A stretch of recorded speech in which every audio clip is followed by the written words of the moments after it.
video no ababonten so kujina the automasketry no according to reports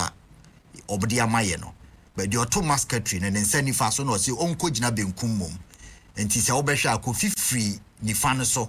ene wo kɔ benkum ho no na masketry na etuo na ayeto no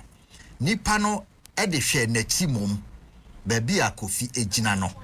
pacha we first one ye bebo second one na mbehu na clear ti ebusia finally Kofi Adomah Nwanwani e di video aba ekwan a efa so etuo no ebo nani no the otu etuo no ono ene ono na chere said enti Kofi na ejina ne nsa nifa so e no ka che ne se onko benkum anti Kofi nsa nie se obehwa mo amo hwe video no mo amo Facebook Kofi nsa ne pie wo ho a okuta camera fefefe bi no e no mo directing ne se onko benkum mom e benkum no so na etuo no ani hwe let's talk ghtrends and any first time I put into a video make sure to subscribe and I know click on notification bell and set by latest updates be about sh00ting account. No follow your Facebook as let's talk ghtrends and TikTok as let's talk gh. Any comments be answer I won't be teenager or comment section or edit amame. I was saying na yet see her yen ka bi nhemu ani hu se vim lady aye poster what say Kofi Adomah Nwanwani etuo akanani ene be ya yem hihie pa na te se obia dwene se see the two cabaret any dear na say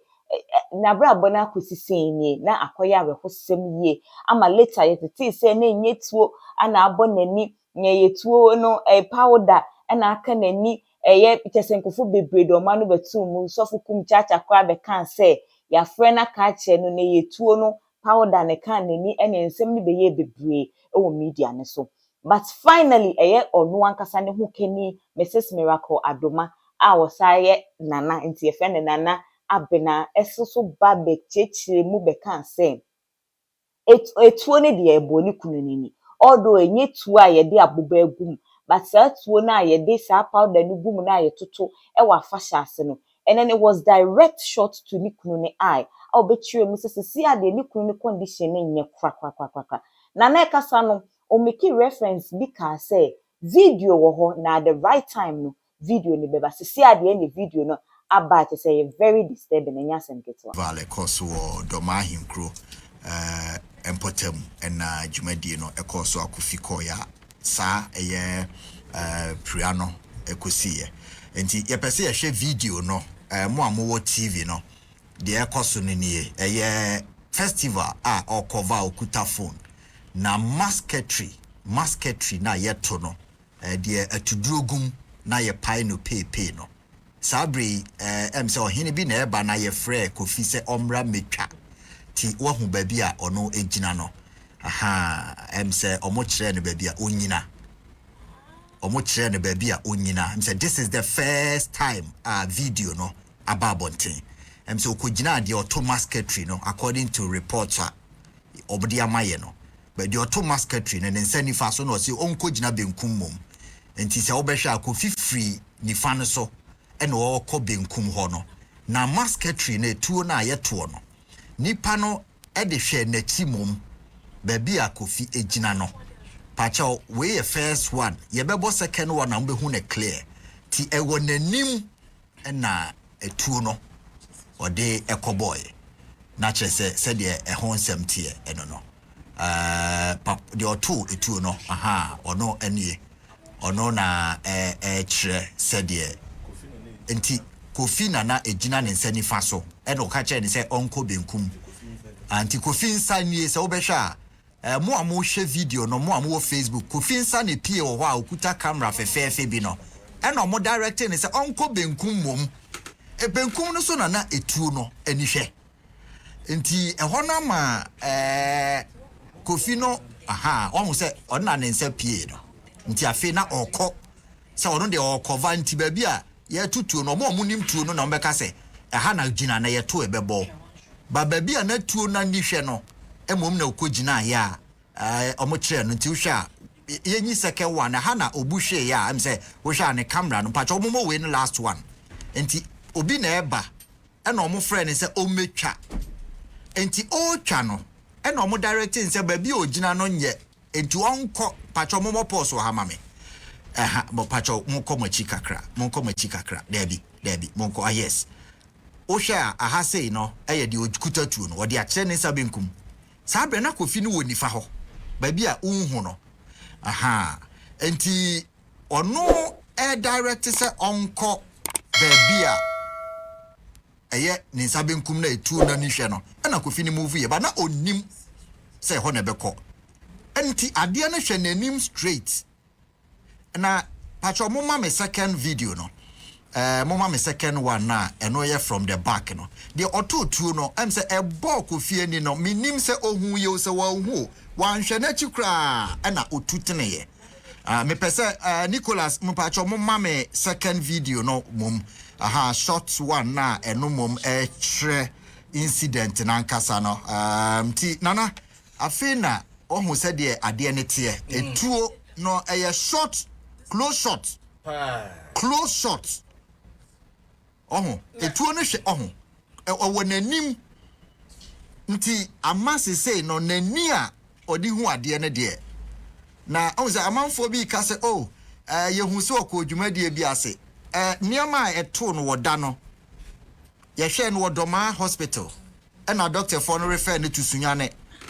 na omo fly ni to Accra no am say wabeksia ko Dubai enti within that short time no enya asam ketwa hwe etuo a ejawom na atuduro gum nti obi timi ka say ye short a ebi asanka obewu enye bullet very good and ba eye short ba enye bullet say gunshot no de niam bebre ni edi gum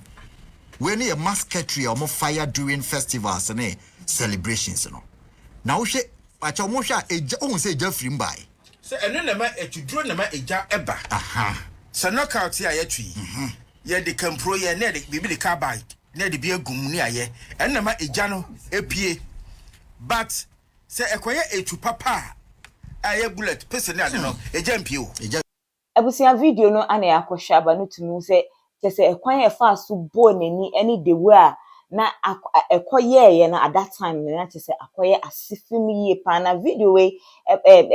video ne beto honom no reactions ne enya asem keto akwa na truly asema eye Mrs Miracle ebe kan ye no eye no kre say etuo ne was a shot direct to nikunu enia se ya ne condition no enye kram media no so ne nkofo bisa se